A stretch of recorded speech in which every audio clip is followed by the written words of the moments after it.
Awesome. How is everybody? I am so happy that you guys are all here. So I just want to thank you for taking the time out of your day to be able to join us and just kind of here's some things that I wanted to discuss with you guys, your breeding programs, and we'll just kind of go from there. So there's something actually pretty funny I got to tell you guys about just this whole week. I've been working really hard on this presentation video, just explaining the program, how it works, and just past cases that I've done.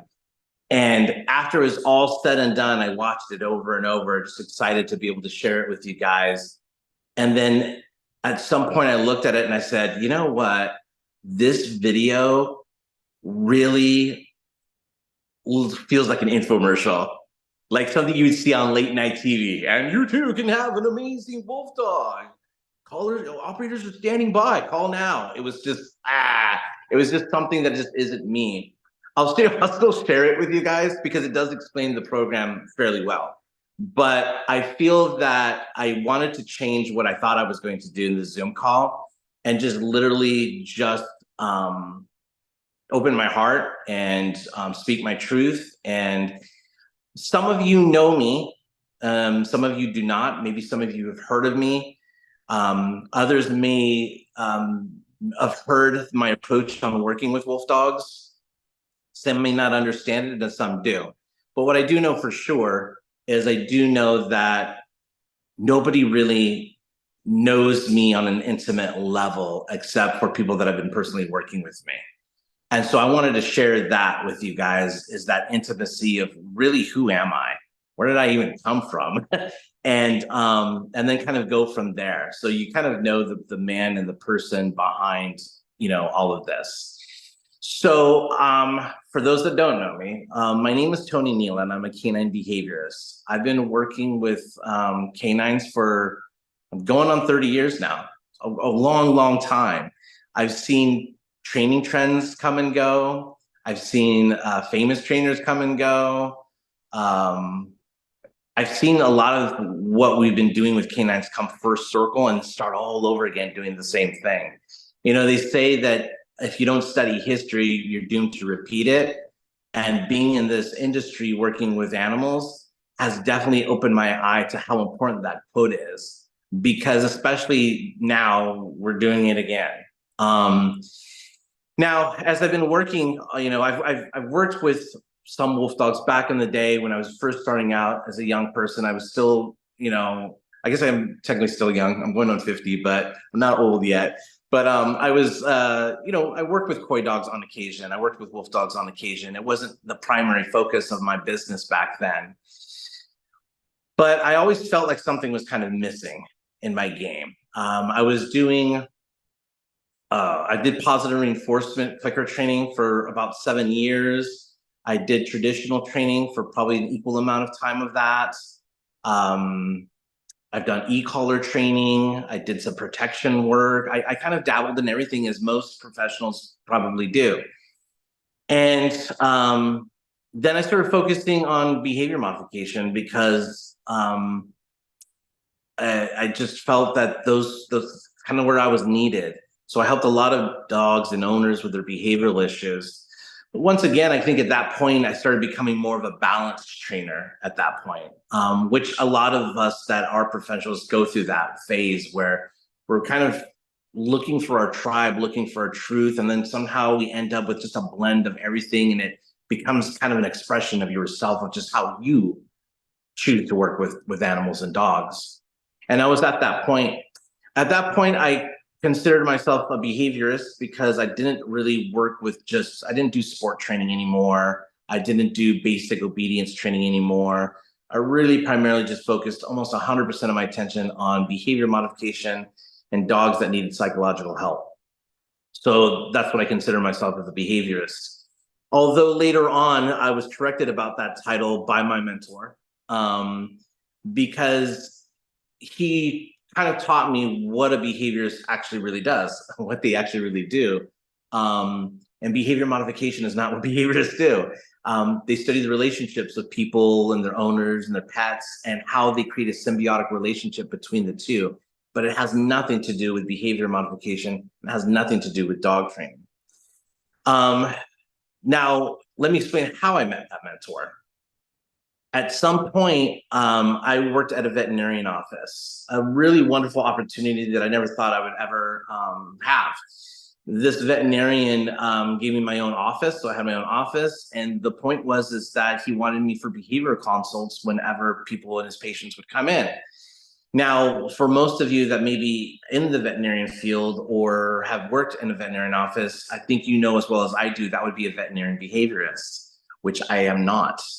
And I don't hold the credentials for it. That's like a 10-year, it's like you're becoming a PhD or a doctor. It's going to school for 10 or 12 years. And it wasn't something I did. But I went to the interview anyway, just wanted to try. And my surprise was my employer at that time, yeah, he hired me over the other people that he interviewed. And I thought, you know what? I really enjoyed my conversation with you. I said, but I feel that you're hiring a veterinarian behaviorist, right? And he goes, well, that's the position. I said, oh, I know. I just want to tell you, I'm glad that I passed the interview, but I'm not a veterinarian behaviorist. And he says, yeah, I know that. That's why I'm hiring you. He says, their concept, because the veterinarian behaviorist basically understands how medicine works with behavior and how medicine can alter behavior and what medicine can help with behavior. But they don't have behavioral answers. They don't have rehabilitation understanding. They're always going to refer out to a dog trainer. And I don't want that. I want something that you're doing. And I thought, oh my gosh, that's totally awesome. This was in Northern California and Shasta County, beautiful country up there. And there was people with wolf dogs up there, quite a few people with wolf dogs. And there was one particular wolf dog that was very feral behaving, which I felt back then was the wolf. And, but knowing what I know now, I think it was like a lower mid content, but she was terrified and they wanted to spay her. And she just trembled and they had a hard time trying to get her into that vet office. And so there's where my expertise came in. So I asked them if they could leave the wolf dog with me, which a wolf dog without its person is not a very good idea. And but I kind of muscled through that, and I realized that my skill set wasn't there. I realized that I'm not going to train this wolf dog right now to enjoy a spay. I'm not going to throw an e-collar on it. It has no interest in food. I wasn't sure what to do, but what I did know for sure was I wanted to comfort it. I didn't like how it was suffering. So I went to the back of the veterinarian office where the surgery was going to get done. There were no surgeries that day. And I decided just to be in that hubby of an office operating, it was an operating room, but it was just very tiny. They don't usually require a lot of room like in real human surgery. And I just sat there with that wolf dog. And I said, I'm just going to film this and just film kind of just my process of what I'm thinking while I'm doing it. And I filmed that process. And I filmed that wolf dog for about almost 3 hours. It was about 2.5 hours until it finally just decided that I was cool and it laid down with me and wasn't concerned about what was happening around her. And I said, okay, well, I guess we're good for now. I'm pretty positive that when she comes back, we're going to deal with this all over again. But at least she's been here and at least she knows who I am and maybe I can help in the process. So she went home. The next morning when she came back like a regular dog. She came back confident. She came back excited and happy to see me. She walked with me right in the back and that surgery went 100% awesome. And everyone was thanking me. Everyone was patting me on the back. Everybody says, yeah, that's why you're here. You know dogs. And I'll have to be honest, I didn't do anything at all. I just sat there and said, what do I do? Right? I published that video. I published that video about 8 years ago. And there was an organization, they're still around. I think they have a Facebook group. It's called The Dogs We Love. And that organization was an organization that was made up of a group of panelists that were applied animal behaviorists, veterinarian behaviorists that hold PhDs. And they've been watching kind of the industry, the dog training industry, the pet industry, not dog trainers, but pet groomers, dog walkers, those kind of things, and how difficult it is to find qualified people. So they decided they would create this board of applied animal behaviors and create this website where people can go to, where they've personally vetted these trainers and groomers and so forth. One of the heads of that organization was my mentor. His name was Darwin. His name is Darwin, sorry. And he was overseeing that. And he's the one that saw my video because it was his job to kind of scout and look for who they're going to add to this directory. It was a very stringent and strict qualifications to be in it. And one of the things was that the trainer that is going to be on this directory has to have an original thought.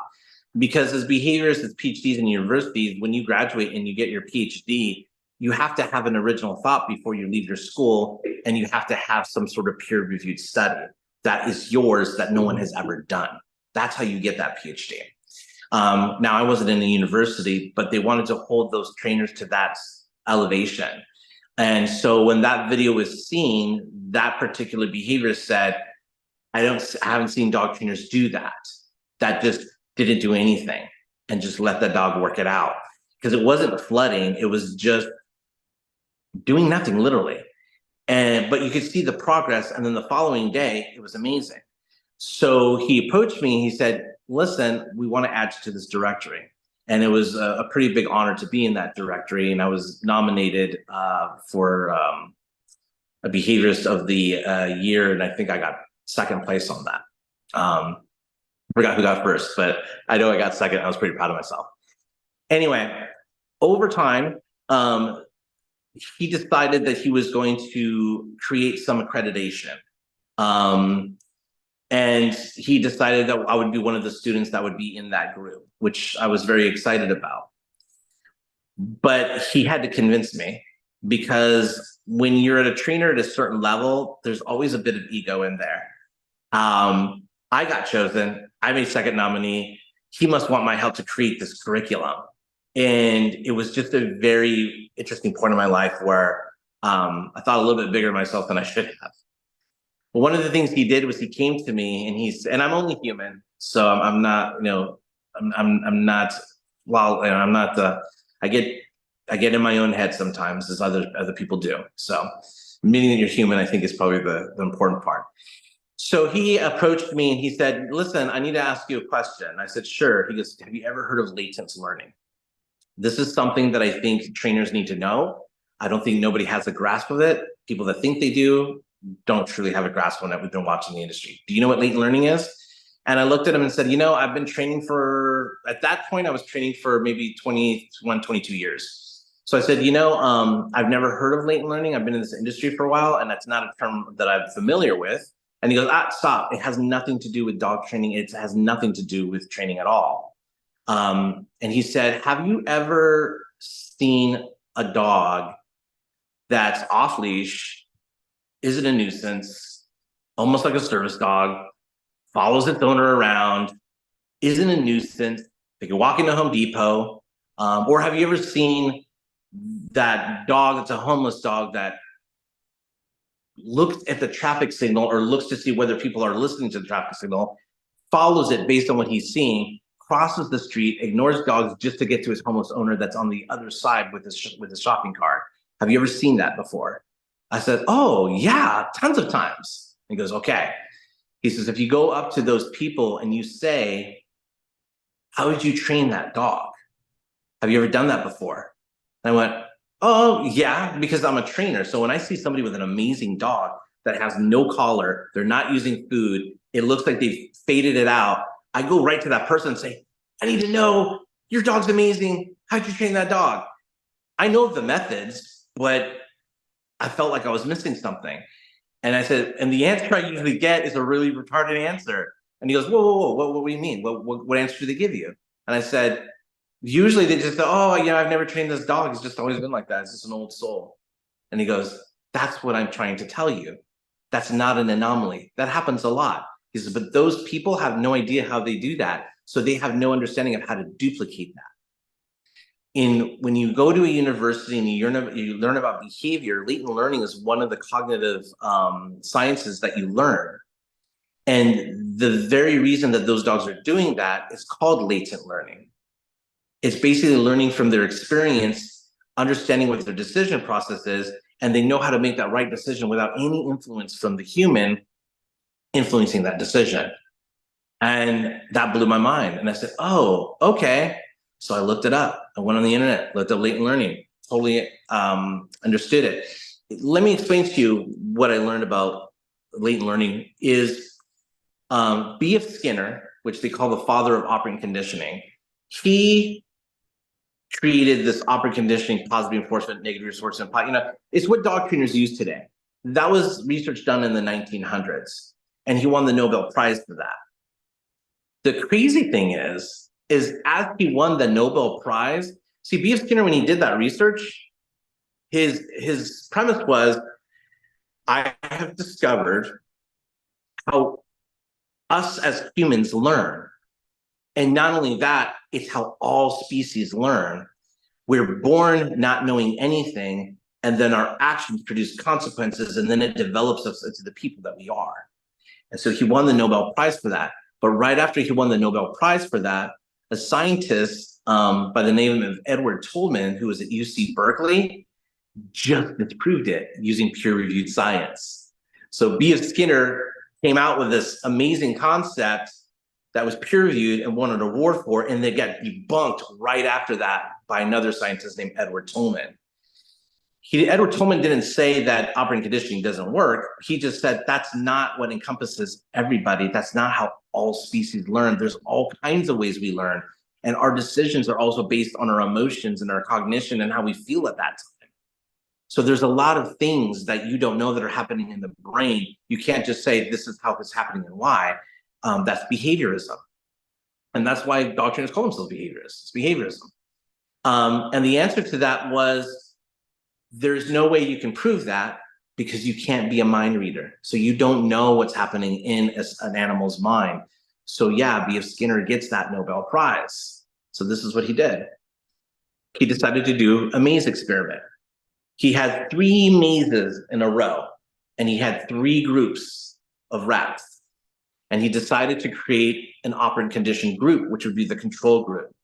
So it was very simple. He put food at the end of the maze, and he saw the rats make trial and error mistakes, and then eventually improving and going for the food. So obviously it's going to work. It's positive reinforcement. We already know that. But the other 2 groups he did nothing with. He just let them traverse the maze. And I mean, some of them didn't even go through the maze. There's no motivation. They're just sitting there like as if they were just in another cage. And he did this experiment for about 17 days. Now on the 11th day, those 2 groups were just basically stagnant. There was nothing happening there. The first group, which was representing B.F. Skinner and his operant conditioning, those rats were improving. They're already going straight for the food out of that maze, and they were improving greatly. So then he said, all right, I got 2 other mazes for a reason. I'm going to go ahead and just add food to the end of this one as well. Because it's science, I'm just going to let them figure it out, and I'm just going to see who figured out the fastest. And something really odd happened to him. When he put food at the end of the maze on the 11th day for the rats that did nothing with it, they literally just mastered the maze that day and went straight for the food. The ones that were doing positive reinforcement all through that process, they were still getting good at it, but they hadn't mastered it. Those rats mastered it that same day. And he thought there was some confusion there. Maybe he grabbed the wrong rats, but it wasn't. And the reason that was what he termed latent learning. It's learning that occurs without any reinforcement or punishment. It's just that nobody knows really how that happens. Well, here's the case. He then later on did another study about creating a cognitive map, cognitive learning, because it started going beyond that. So Do any of you guys know, or do you guys have any theories on why those rats mastered the maze that day and never ever had that positive reinforcement? And then the rats that were positive reinforced that whole time were still getting good at it, but didn't master it? Does anybody here have an understanding of how they think that might happen? If not, I I'll go do. ahead. Sure, go ahead. So the rats that were in the first maze and were doing the operant conditioning, going for the food, what they were learning was to go a certain way to get the food. And they were learning that over and over again. Achieve this task, get the food, achieve this task, get the food. The other rats in the last one, they learned their environment. They intuitively knew their environment. Their environment became part of who they were. When the food was put in the maze, they knew exactly how to get to it because they already knew their environment. They had a complete mental mind map of it. They didn't have to learn it. That's the most best answer I've ever heard. Absolutely. That's exactly what happened. There's something interesting. There's also another study called the barn owl experiment. What they did was they had kind of a horse stall section, right? It was just this barn, and they let rats in the barn just to explore it and understand it, and build their little nests and do things that rats do. And then they took those rats out of that experiment. So those rats had about a week of doing that. And then they removed those rats. You can look it up on the internet, called the barn owl experiment. Anyway, then they added an owl, the hungry one, into that situation. And they let out the rats that had been there for a week. And they noticed that the owl had difficulty catching them. They were quick, they were fast, they should have been easily caught by an owl especially, but they knew how to go into these crevices and these cracks in this barn and how to protect themselves. They just knew where all the good hiding spots were. And then they let in a new group of rats that had never been in that barn before, and they all got snatched up and taken. And that's a very interesting thing that that Roy was just saying, because it's also latent learning. It's the same concept. So anyway, that blew my mind, and I decided to go ahead and join this program. So I did. So I joined this program with Darwin and many other students that joined it. And we learned all about this latent learning. We learned everything that a university student should know about latent learning. It was not easy. And I didn't even get to work with a dog. It was just academically just the concept and understanding it, because it has nothing to do with training. It's not something you need to do with a dog to learn how to do it. That's the amazing thing, which is the reason why today I can help people in different countries without even having to be there. I don't need to be there. Latent learning doesn't work that way. It doesn't work like dog training where you have to be there. So anyway, as we were progressing through this program, it came to, we do have to work with dogs. And Darwin said, okay, he says, you guys now understand this concept. This is what we're going to do. I need you guys, in order to graduate from this, I need you guys to watch over and help a litter from beginning to end and work with all of those owners. This is your study, and you're going to make sure that they all grow up latent. So that way you can see that out of 8 puppies from this litter, all 8 of them behave like latent dogs that have never had training. You have to be able to do that in order for us to trust you with the set of clients that we'll be sending to you. And I thought, that's amazing. I can't wait. And some people had a litter of golden retrievers. Some people knew their mama that, some people had litters of their own. So everyone was participating. I don't have any intact animals. And I didn't know any breeders. So I thought to myself, you know what I'm going to do? I'm going to do it with Wolfdogs, because the whole thing that got me into this was just this video that I put up of me not even doing anything, and it got this guy's attention, and that's what he knows me for. So I said, I'm gonna work with Wolfdogs, and I decided I would go to the community and I would train everyone's Wolfdogs absolutely for free, and I did that for almost 6 years. I did that for almost 6 years, completely free. That's how some people even know me in the community, is like, ask Tony, work with Tony. In any case, what shocked me about that was he looked at me and he said, no. And I said, why? He said, you don't want to be in that community. It's like the Tiger King. Their way of breeding the wolf dogs, or the way the wolf dogs go home to people, it's not conducive to what a professional breeder would do all the time. He said, we don't know the genetics of these wolf dogs, because when you're working with a purebred dog with a breeder, there's eugenics involved. You know the lineage, you know what they're breeding for. There's a temperament, there's a goal. You're basically just gonna get a part wolf, part dog, and we don't know much about that behavior. So if you want to succeed with this study, you're probably better off just working with a dog. And I said, okay, and that's not what I did. I did completely opposite. I'm kind of one of those guys that I just don't like being told what to do. Or not necessarily that don't do things that I'm told to do. I just want to know them for myself. I don't necessarily will believe everything I'm told unless I go there and do it or experience it myself. And that's what got me into the wolf dog community. So I said, well, you know what? I can't work with a litter. So what I'm going to do is I'm just going to get a wolf dog puppy, and I'm going to get the wolf dog puppy. I'm going to raise it latently. He's going to see it's amazing, and I'm going to graduate. So I decided to call several breeders, and one of the breeders that talked to me said, hey, have you ever known a wolf dog before? I said, nope. Okay. Do you have an enclosure? And I said, My understanding of enclosures, because as an applied animal behaviors with a PhD in comparative psychology, which is my mentor who taught me everything that I know, used to work with wolves. He worked at wildlife biology. He worked in zoos, had already taught me that when you're working with a zoo, you're trying to get the animals to not be aberrant, which means you don't want that pacing behavior happening. You want to make sure that their enrichment is true enrichment. You don't want to have junk in there for them to enrich themselves by tearing it apart. There's a lot of things that can happen in that aspect. And so I was just honest with her, and I said, I don't think that is the way I would want to raise my wolf dog, but I do have plans to raise him latently, which she had no idea what the hell I was talking about. I said, I am a behaviorist. I'm a canine behaviorist. And I know exactly what I should be doing. So I'm going to give this guy plenty of space. He'll have a lot of space. He won't just have a typical small enclosure. Then also, too, people that have latent dogs are homeless. Their dogs are with them all the time.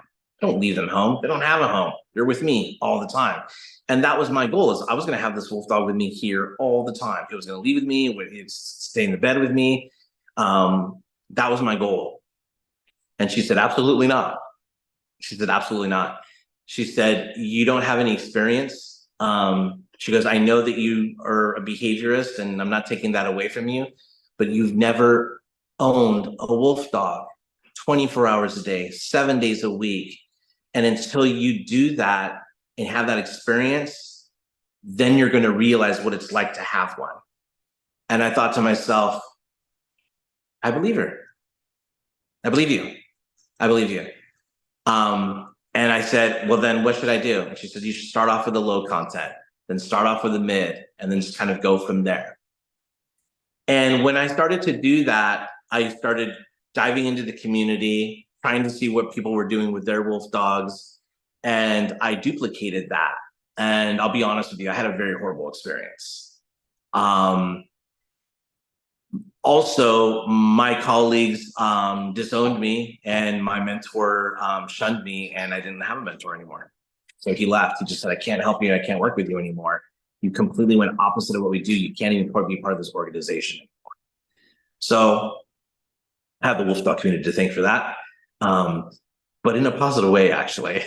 So as I was doing this, I still decided, well, I still have to do what I knew I was supposed to do, and that is I got to help as many people free as possible. But it wasn't latent learning. It was kind of a form of latent learning, but a lot of it was just crisis management and helping people. And then I thought to myself, okay, well, now that I do have my high content wolf dogs, and I've been helping other high content wolf dog owners, so this is just my own experience with my own personal high contents, I started helping other high contents and telling them to do things that I know in my heart I was taught and I was supposed to do, and they started improving. The wolf dogs started becoming amazing. And then I realized, my gosh, but I'm not doing that with mine. So I started realizing I need to get back on track and do what I was taught and what I know that I learned on an academic level. And I had the most amazing results and have the most amazing wolf dogs that I never ever trained. I never controlled, I never managed. And I thought to myself, I really need to kind of spread this understanding. And I started to, and I got a pretty good following from that. But the thing is the eugenics part of Wolfdog is the breeding part. And that's something I don't have. And I don't have any interest in breeding. And I don't have any breeders that are my colleagues per se, that I have close relationships with. And so that's why you guys are here. Because it's not something that I'm trying to offer you. I've been doing this research on my own for going on 8 years now. And there's been amazing things from this research that I've been doing. I want to share it with you guys. I want to show it to you guys, and I want to teach it to you guys. I think it will totally be an eye-opener, and it would help the community and also help wolf dogs in the future that are just escaping, hurting people. I don't want this to be a bully situation where all of a sudden people can't own wolf dogs, which is getting there. But worse, if the government wants to get rid of wolf dogs, they're not going to go for the owners, they're going to go for the breeders. And I want to be prepared to show this amazing thing with wolf dogs. I know wolf dogs will never be service dogs because there's certain, controversial things about that. But the golden retriever was the golden retriever and Labrador retriever, one of the most infamous dogs. I mean, in the whole world, they were just famous for being the most best dog you could ever get, because some organization that worked with the blind decided that they were going to breed their service dogs and no longer acquire them from shelters and rescues. So they started getting into eugenics of breeding, and they bred some amazing seeing eye dogs. And they just happened to be yellow labs and brown labs and golden retrievers. And that's why they became the staple of service dogs. That has since changed, and things have kind of gone different now, which I said, it's kind of the circle that I was talking about, where it's coming around again and people are making the same mistakes that they've done, years ago. So anyway, so that being said, I'm going to share this video with you guys, so you guys can understand where I feel that we can help wolf dog owners and the puppies they're going home to. I've only started recently charging for my services 2 years ago, to be honest. It was 2 years ago with this great thought in my mind whether or not I was going to charge for this. And because I've been doing this research independently for almost 8 years now, my family has suffered from it. A lot of my colleagues are wanting me to just work with dogs. I burned down some bridges with some professionals, but my mentor did come back because he no longer worked for that organization of how we met, and he helped finish my training. He said, listen, he's like, you're stubborn. He says, but here's the thing that I liked about you. He says, there's a difference between belief and knowledge. You know the difference? I said, yeah. When you believe something, you believe something. When you have knowledge, you learn something. He says, I don't think you get the real difference. He says, knowledge is knowing things from experience. That's why I wanted you guys to go and do this latent learning, so you can learn it from experience and not just what I'm saying. He said, but belief is a belief system that you have to have faith in, that the information you're getting is knowledge. And that's kind of where a lot of religion things come in. Do you believe in God? Yes. Have you seen proof of God? No, but I have faith that he's real. Well, that's the whole thing that keeps the whole thing together, is that faith. He says, but you have to have that knowledge, you have to have that experience. So he oversaw a lot of my work as I was working with wolf dogs. And they've been doing amazing things, and I'll be showing some videos of that.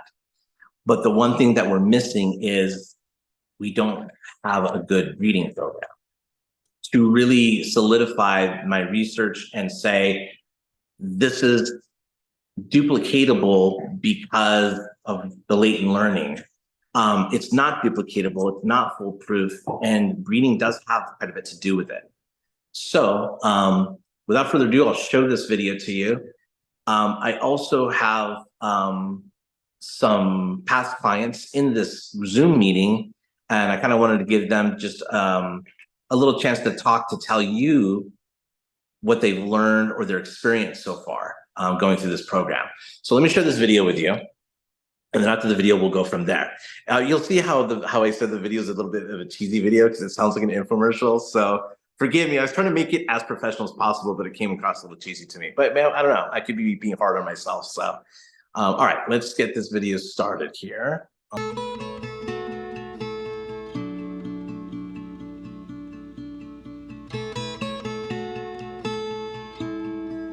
Hi everybody, I'm Tony Neela, canine behaviorist. Imagine a world where our furry friends effortlessly blend their wild roots with our modern lifestyles. In our program, we delve into the remarkable world of wild canids as we explore their behaviors, their social structures, and their survival techniques. These insights serve as our foundation in our Neuron Nurture puppy raising program. As we venture into the world of domestic puppies, drawing inspiration from our wild counterparts, we've developed the Neuron Nurture puppy raising program. This system does not merely train puppies. It nurtures their minds and enriches their lives and empowers them to become confident, well-adjusted adults. Don't get me wrong, breeders play a pivotal role in shaping a puppy's early life. With the Neuron Nurture program, we aim to equip breeders with the knowledge and tools to raise puppies that are not just physically healthy, but also mentally robust. And this partnership between breeders and the program promises a brighter future for our canid companions. Embrace the call of the wild and join us on this thrilling expedition into the minds of our beloved canines. And together, we can shape the future of puppy development. In summary, the Neuron Nurture puppy raising program by Autonomous Canine bridges the gap between the wild and the domestic, creating a paradigm in puppy development. As breeders, you have the power to shape the future. Join us, and together we'll embark on a journey to raise healthier, happier, and smarter puppies. I'm Tony Neela. You can contact me at tonyneela@gmail.com or visit us at autonomouscanine.com.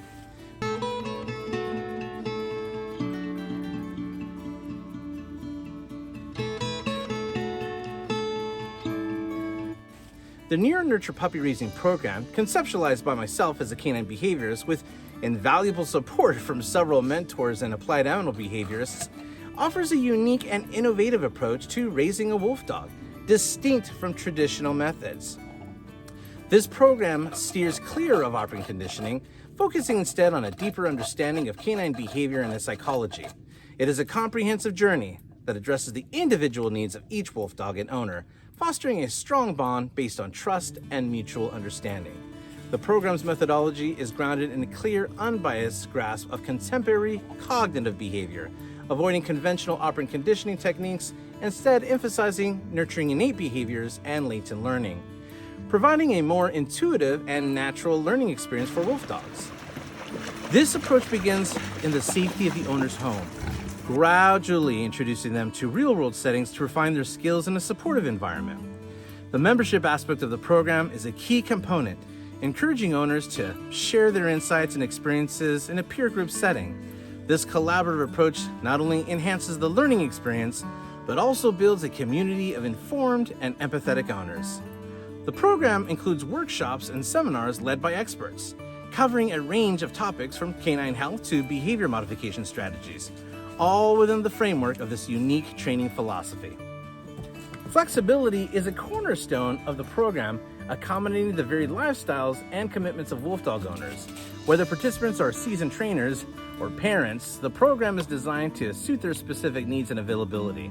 This adaptability ensures that all participants can fully engage with and benefit from the program, regardless of their background or experience level. In summary, the Neuron Nurture puppy raising program at Autonomous Canine, under my guidance, is an innovative and transformative approach to raising a wolf dog puppy. It goes beyond traditional methods, offering a path that is effective and deeply respectful of the canine nature. This program is not just about training dogs. It's about nurturing a harmonious and understanding relationship between dogs and their owners, ultimately enhancing the lives of both.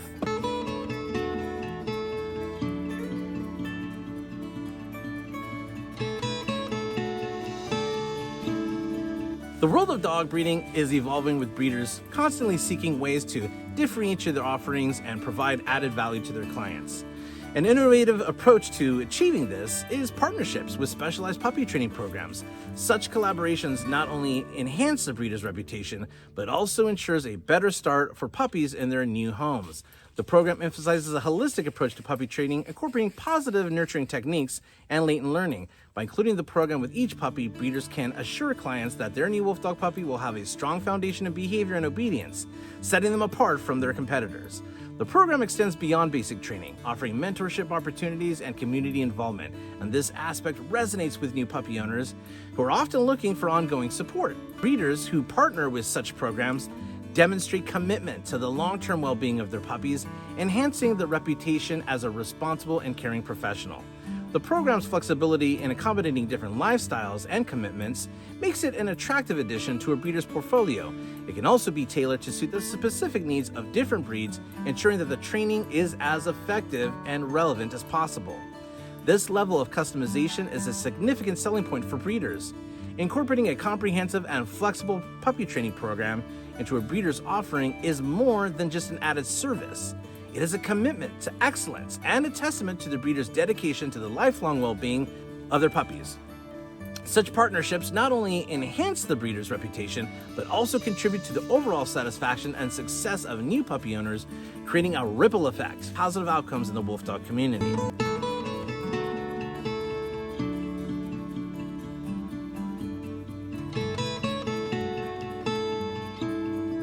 The program we are offering at Autonomous Canine is an extensive 12-month Wolfdog raising initiative, priced at $495 per month.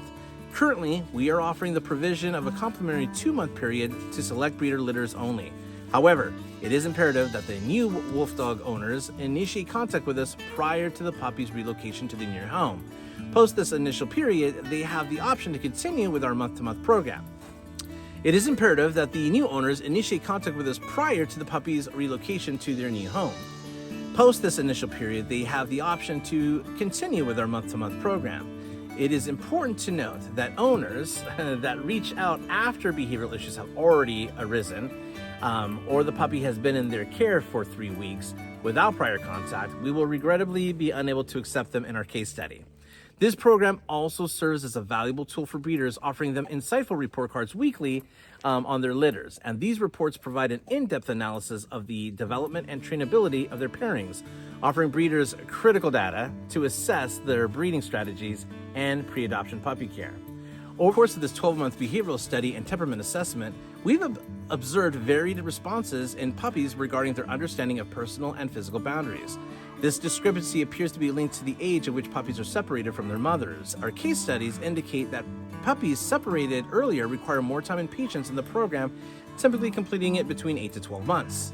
In contrast, those who remained with their mother longer tend to complete the program within 6 months. Participants in this program will receive weekly group Zoom calls. These sessions, valued at $150 per month, involve analyzing video homework and providing continued education. They will also receive private Wolfdog mentorship. Each week, participants will meet with a certified behaviorist mentored by me personally for personalized coaching, and this includes emergency contact availability. This is normally valued at $100 per week. They also get unlimited access to a carnivore nutrition and wellness coach for 12 months. Participants have unrestricted access to coach for dietary planning and holistic health advice, usually costing around $90 per session. They get in-home training sessions. As needed, participants can receive private sessions with a trainer we have personally vetted, typically valued at $200 per session. They also receive exclusive Facebook group memberships. Clients can post queries in a private group where mentors provide exclusive answers. Non-clients receive advice from other members and occasionally from the admin. They also get access to veterinarian phone consultations. These are included in the program and normally cost $90 per consultation. The total value of these services amounts to approximately $1,630 per month, offering substantial value and expertise to participants. If the new puppy owners choose to extend their support for the first year of the puppy's life, the breeders are then included in the communication loop, receiving detailed weekly report cards. However, in the event that an owner opts to not continue with the program, breeders are promptly notified of the decision immediately. Because the collaboration with the breeders is a pivotal aspect of our program, where we seek active involvement in ensuring the comprehensive care and training of their puppies. We propose that breeders integrate our training program as a fundamental requirement of their existing stipulations, as they already do regarding enclosures. Inquiring potential owners about their ability to provide an enclosure to their puppy would also include the next critical question: whether they can afford $495 a month for the puppy's care, training. Affirmation to the question would qualify them for our program, entitling them to 2 months of complimentary training. Moreover, breeders benefit from the arrangement by receiving detailed report cards. These report cards offer insights into how their litter is progressing, the extent of which the new owners are engaged in the training program, and whether they opt to continue beyond the initial 2 months. This feedback loop is instrumental in enabling breeders to monitor the development and welfare of their litters. This feedback loop is instrumental in enabling breeders to monitor the development and welfare of their puppies, ensuring a holistic approach to the puppy's upbringing. Our program has a proven track record of transforming lives of wolf dogs and their owners through a unique approach to raising wolf dog puppies. The program has created numerous success stories, showcasing its effectiveness and impact. One notable success story involves a previously anxious and poorly socialized wolf dog. After enrolling in the program, the wolf dog showed remarkable improvement in behavior, becoming more confident and well-adjusted. The owner credited the program's personalized approach and the mentor's expertise for this transformation. Another case involved a wolf dog with a persistent behavioral issue, including aggression and disobedience. Through the program's structured training and latent learning, the wolf dog's behavior significantly improved, leading to a happier and safer home environment. The owner expressed immense gratitude for the support and guidance provided by the program's mentors. The program's impact extends beyond just individual cases, though. Many participants have reported a deeper understanding of their wolf dog's needs and behaviors, leading to a stronger bond between owners and their wolf dogs. The program's emphasis on education and collaboration has fostered a community of informed and responsible wolf dog owners. The success stories are a testament to the effectiveness of our mentorship program by addressing individual challenges and fostering a supportive community. The program has made a lasting and positive impact on the lives of numerous wolf dogs and their owners. This track record of success underscores the value and efficacy of the program's approach to wolf dog puppy raising and behavior modification.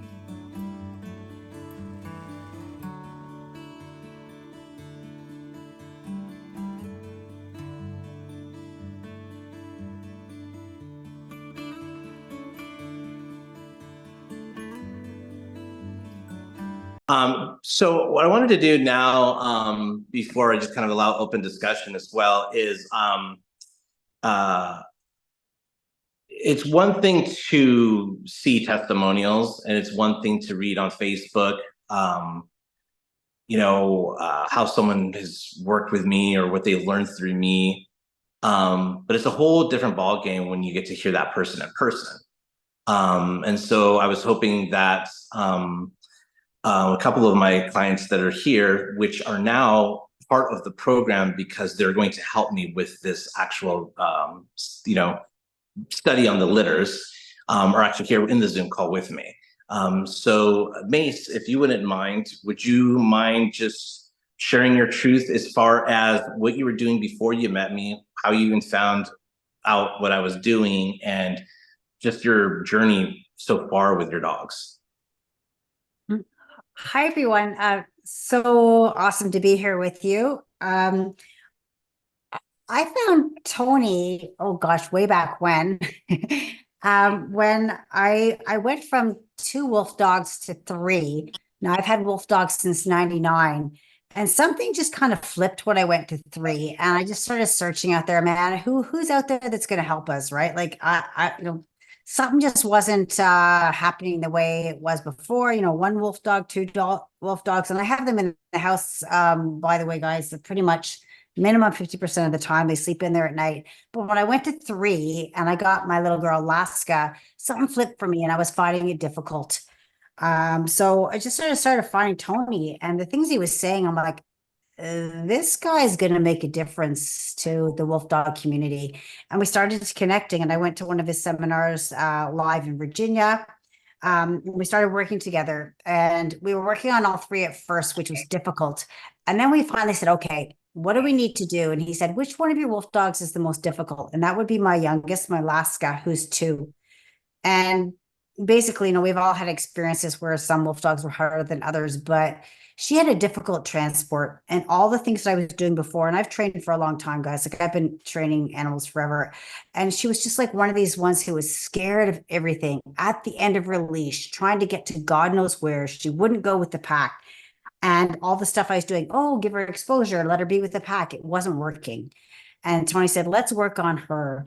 And honestly, God, guys, in terms of just directing her around the house and the things that we've done, no, didn't happen overnight, but directing her around the house, getting her to come to me, getting her to go into certain places, getting her to calm down when I need to, night and day.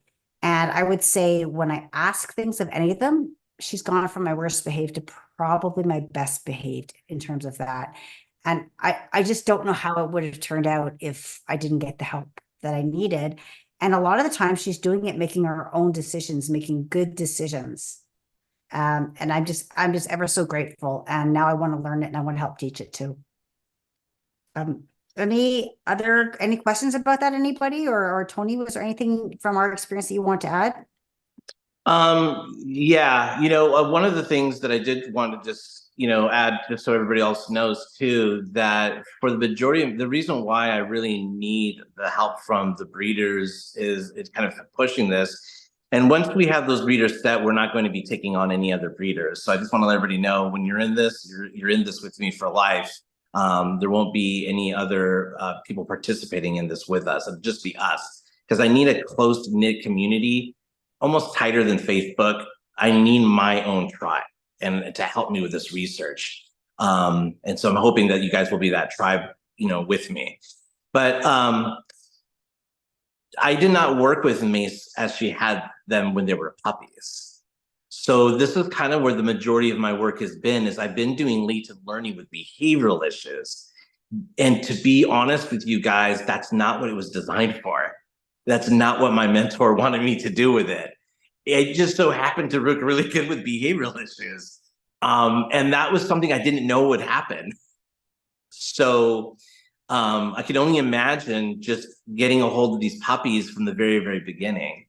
But Mace is coming along, and also Mace is now one of my mentors and behaviorists that will be helping your future litters as well. So whoever participates, Mace would be actually helping me with your litters. So if you guys have any questions for her, feel free to ask. Do you want to say something else, Mace? Tony, you make a really good point about Alaska. Like, if I had known when she was little what I know now, it would have been way easier. Like, I was doing things like, oh, I'll just take her out to these places and she'll go with the pack. And you know what? She was scared. She was really scared. And I put her in these situations, and it broke our trust. So I had to rebuild that back up. And now that I have over time, and she says, Maze is going to take me into safe situations, and we only go into safe situations. She'll go with me anywhere and just walk with me. It's night and day. Like, I used to drag her into, Cabela's or what have you. And as long as I got her in the door, and 20 minutes later, she'd be okay. But that was not cool. She was scared. She didn't trust me. I lost her trust. But now I've gained it back. That little girl will go with me anywhere. That's I wish awesome. I had known what I known when she was a puppy. Yeah. Is Julianne, did you want to say anything as well? Julianne's also a client of mine. But yeah, I hate it, since it, just so you guys know, it feels really weird to me to say they're clients of mine, because they're not. They're actually on my team now. So they're not clients anymore. They're basically my ride or dies, and they've been helping me a lot with this mentorship for the people and my clients that I've been getting. They've been helping quite a few of my clients, actually. But Julianne, if you wouldn't mind, just kind of speaking your truth of just how things have been for you, and kind of what you learned. Yeah, so I do have one wolf dog, but I have 6 dogs total. And I initially I saw Tony in like a Facebook group, but I contacted him about Alexa actually for food help. And then I found out what he does as well. And so he's helped me with my girl, but we really actually focused. I ended up getting a shepherd puppy and also a Dogo Argentino puppy. And we have been, he's helped me raise them pretty much and not train them, but teach them the process. And when I tell you the difference between because I train as well, like I have, and my operant conditioned dogs, the 4 others, it is night and day between the puppies that I raised in the latent way. And they're the best possible dogs I could ever have. So, and I owe all that to him too, and learning from him. And I'm really excited to be able to go on this journey with everyone too, hopefully, and help your clients have the best possible puppies that they can. Awesome. So, yeah. Awesome. Thanks, Julianne. So let me go ahead and turn on my camera so people can see me here. Hold up. Where did I go? Here I am. Awesome. Okay. So anyway, I'm open to any questions that any of you may have, or any questions to Mace and Julianne, it's just an open discussion from this point on. If you guys don't have any questions, we'll go ahead and sign off. And once again, I just want to thank everybody for just being here. I only sent out a select invitation to the few of you. It was a list of probably, I think, about 12, and not everyone is here, which is a little disappointing, but I just want to show that my gratitude of having you guys show up to this Zoom and just hear me. Many of you never really got to talk to me or really learn who I am or where my heart is, because the Wolfdog community is scary. But I'm literally opening my heart to you guys right now. So if you guys have any questions, feel free to pick my brain if you'd like. If not, then we'll sign off. Does anybody have any questions at all? And if anybody does, there's a little red mic that you can click on that will unmute you so we can hear you. So any questions? Hey, Tony. Hey, how's it going, Roy? Pretty good. This isn't so much a question as there's a comment, and just kind of sharing a little bit of experience with everybody, from when we first spoke a year or so ago, year and a half ago. So I had my first Wolfdog back in 1971, and my grandpa, who was this old mountain man from Wyoming in the Big Horn Mountains, he's the one that taught me how to raise it. He didn't teach me how to train it. And I wish back then someone would have thrown out the term to me about, behaviorism and latent learning and things like that. And we ran into a situation with one of our pups. We kind of inherited a sanctuary, and we had one that was just being really difficult with me. One day she just decided she didn't like me anymore, period. Before that, she did. All of a sudden, overnight, switch was flipped, she didn't like me. And Tony was really good at working through how to address that with her. And I felt like a total idiot, because one of the first things he said to me was exactly what my grandfather would have said to me. Get something of yours that you've worn that smells like you, everything else. Give it to her, let her have it, let her play with it, let her tear it up. There's a pitfall to that. She likes to take my coat, my gloves, and things like that now because she still wants something from me. But that's okay. I can deal with that. My comment, too, has to do with something you just briefly mentioned in your video about the cognitive behavior. And being someone with my background in mental health and psychology, I think about the cognitive dissonance that our pups can feel at times, especially if they're a rescue, or a situation like what Maze had there, where they know in their mind that something should be a certain way. And then all of a sudden they get yanked from where they're at, transported across the country, and they learn immediately that, oh, this is a bad thing going somewhere, and they know it and they believe it and they learned it immediately. And it creates this cognitive dissonance. And the best way for me to describe that, and this can be a really bad example, I'm sorry, but I used to be No a law worries, no worries. enforcement. It's when you're in, for police officers, when they have to enforce a law that they don't believe in morally. And that happens all the time. It creates this stress and this dissonance, or when you have to do something that morally you don't like. Removing someone's kids, removing someone's spouse, something like that in different situations.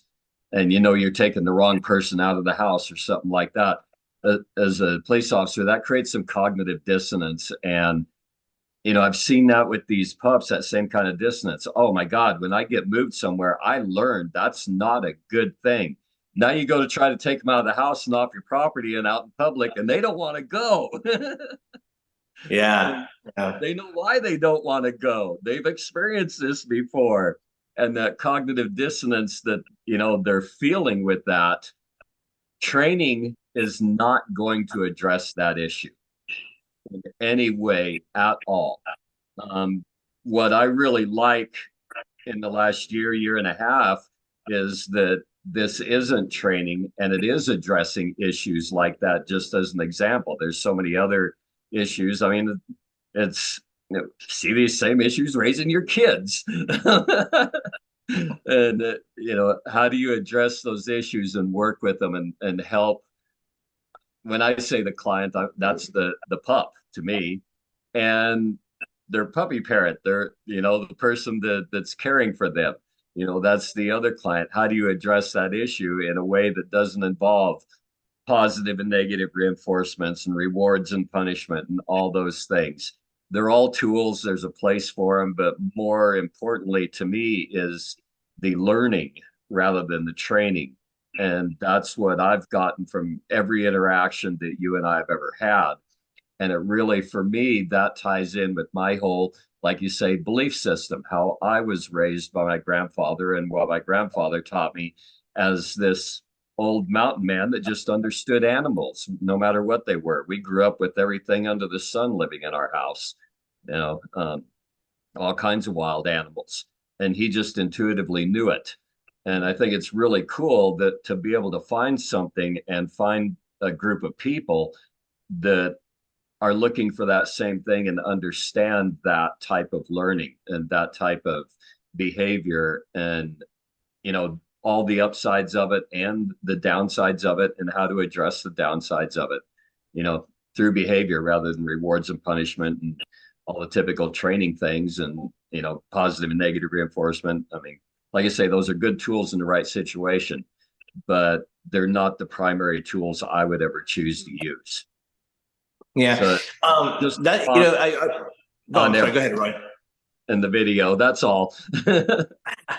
Roy, thanks so much for that. And it was great meeting you that long ago, and I'm so glad now that that's changed and she loves you again. Sorry about getting her to start pulling on your clothes, though. My bad.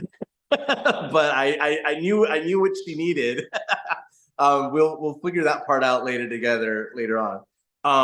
The other thing I also wanted to say too is anybody that knows me, especially from when I first started Wolfdog Behavior Management, and I had that group, have known that I've been welcoming of all kinds of trainers in our group. I let all kinds of trainers talk. I've even had trainers try to pit me against other trainers and say, "Hey, Tony, tell her what you told me." And I don't do that. I don't do that with anybody, because operant conditioning does have its place for sure. The thing that I only, because I will train my wolf dogs to do something cute. I want to do that. Or, I kind of like how some people are making their wolf dogs mush. I think that's a really cool thing. So I'm interested in some sports, and I have nothing against that because I used to be a sport trainer. I used to do protection training. But I never owned a really good latent animal before. And so I remember how I said that I've been in this in a long time, that I've seen trends come and go, and I see this complete loop. Well, this is kind of one of these instances that I noticed that when I was younger, training like dogs, there was a point in training where you faded out those things. Like there was a point in training where trainers would be looked poorly upon if they were still conditioning their animals and they had their animals for over a year. There should have been some point where it's faded out and you no longer have to reinforce. That was an art form in itself, which I don't see many trainers do anymore. But I just feel that when you're raising your wolf dog, the beginning portions are the most important for cognitive function.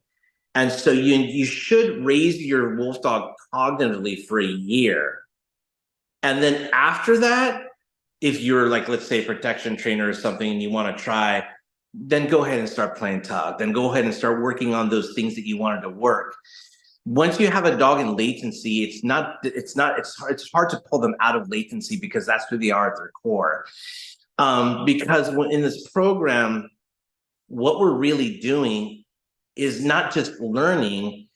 This program emphasizes evolutionary psychology and genetic evolution that they're born doing instinctually. Like a mother knows how to, like a baby knows how to breastfeed off its mother. Never has to be taught. It's just genetically in that code already.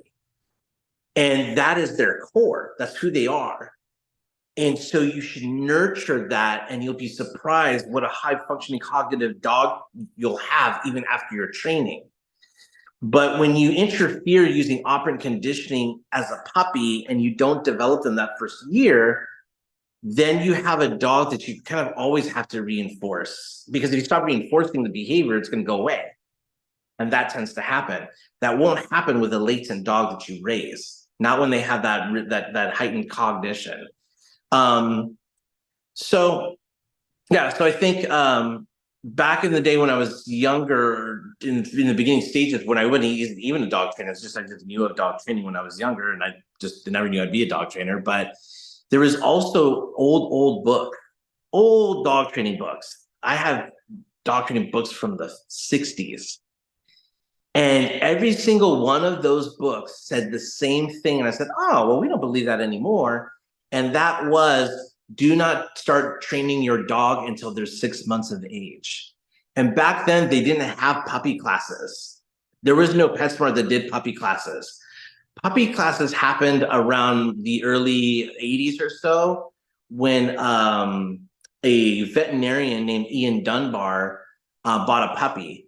And he went to a lot of these old school trainers and he said, I got a puppy and I'm ready to train. And all the trainers said, oh, I'll bring him back after he's 6 months. And he said, why? And they go, oh, just because he's too young for training. Just bring him back after 6 months. And Ian Dunbar did not like that at all. And he thought, that's bull crap. We can start doing stuff earlier. So he started using positive reinforcement with puppies, using food and luring, and started the whole movement on puppy kindergarten. That's how puppy kindergarten even existed. That never existed in the 80s. That was something that came a little bit later. So there never used to be puppy classes because you're not supposed to train a puppy until they're 6 months of age. That's how it used to be. And I find it so interesting that some dog trainers, some good dog trainers, still have some of the worst behaved dogs ever. That they're still trying to control and manage. And it's always been in my back of my mind that there is something about that 6 month mark that was never explained in those old books, and I have no idea why they even had that stance. There was no basis to it that I know of. And now that I've been studying a lot more about latent learning, my thought process is I don't start training dogs until they're a year old. I work on their cognitive function first and make them solid and balanced and robust. And so I just want to make, because there are trainers here, I'm sure, and I just want to let you guys know, I get it, because I was a trainer. I am, and I still am if I need to be, especially if a trainer calls me and says, Tony, I need to use an e-collar. Please let me show you how to do that right. So I still, dabble in dog training all the time. But I just think the raising portion, the cognitive function is so important. I just don't train my animals that young. So Anyway, I've been rambling on a little bit. Also, too, I realized my camera's off, so nobody can see me. Sorry about that. So does anybody else have any questions or any thoughts at all before I let everyone go? No? Awesome. All right, guys. If you guys would like to move forward working with me, just send me a private message. And then we'll just talk about, I'm going to create a web page that when you guys, have your litters go to the new homes, before they go to the new homes, that's the most important part, is that your puppy owners will have a login. So they'll go to our website, they'll log in, they'll have an intro video that they watch about the things they're going to learn and experience and things they need to get ahead of time before that puppy comes home. And also, you guys, all of the breeders that are going to be participating will have access to the weekly webinar that we do. That weekly webinar is where all of your puppy clients come into the Zoom call that we're in, and they start to talk to me about their puppies and their homework. And so they start showing videos of the homework I gave them to do and the progression of how they're doing with their homework. And then they ask me, as well as the other mentors, Mason, Julianne, their clients also come and we just talk about those videos. I break them down. I tell them why it's happening, what we need to do, what'll happen if we don't do it. There's so much learning that happens in that Zoom meeting. And you guys will have access to that Zoom meeting. So although you won't have puppies that you're working with, you will be in the Zoom meeting and you will get to see your puppies being worked with every week for a year. If they choose to continue, which they should, since they said that they can afford to take care of a puppy. That's why I kept that monthly price of $4.95. But if for some reason you realize that your puppy's not there anymore in that Zoom call, you are part of this program, which means that you're helping me with the study. You're not some breeder that's just pushing me as a behaviorist. You're part of the study. So if your puppy's not showing up to those Zoom calls, you need to know why. And I would tell you what's going on. I would say, oh, you know what? They decided they didn't want to discontinue or it got too expensive for them. And then that's your red light flags to let you guys know that, hey, my puppy, I don't have eyes on it. The raising portion is super important. They're going to have a world of hurt if they don't follow through. You guys will have that heads up before anybody ever does. Anybody ever does. You guys will know that right from the get-go. So there's a lot of value there for you guys also just to help me with this. So anyway, again, rambling on. I'm a little nervous. But Tony, the flip side of that is like, how nice would it for breeders to be here? Your puppy's doing fabulous. Your clients are doing so many of the right thing. Like that's also would be lovely to hear as well. Yeah, well, that's what's going to happen for sure. But I think it's going to be cool because the breeders will see it happening and they're going to see how they flourish with no training. And so seeing's believing, right? So it's just time to show everyone what we're doing, and they're just going to be thrilled when they start seeing their puppies just flourish. It's going to be so awesome. So anyway, does anybody else have any other questions or want to make any comments? Okay, guys. Well, thanks so much for showing up. Like I said, if you guys are interested in moving forward, just shoot me a message and we'll go for there. All right. Talk to everyone later. Bye.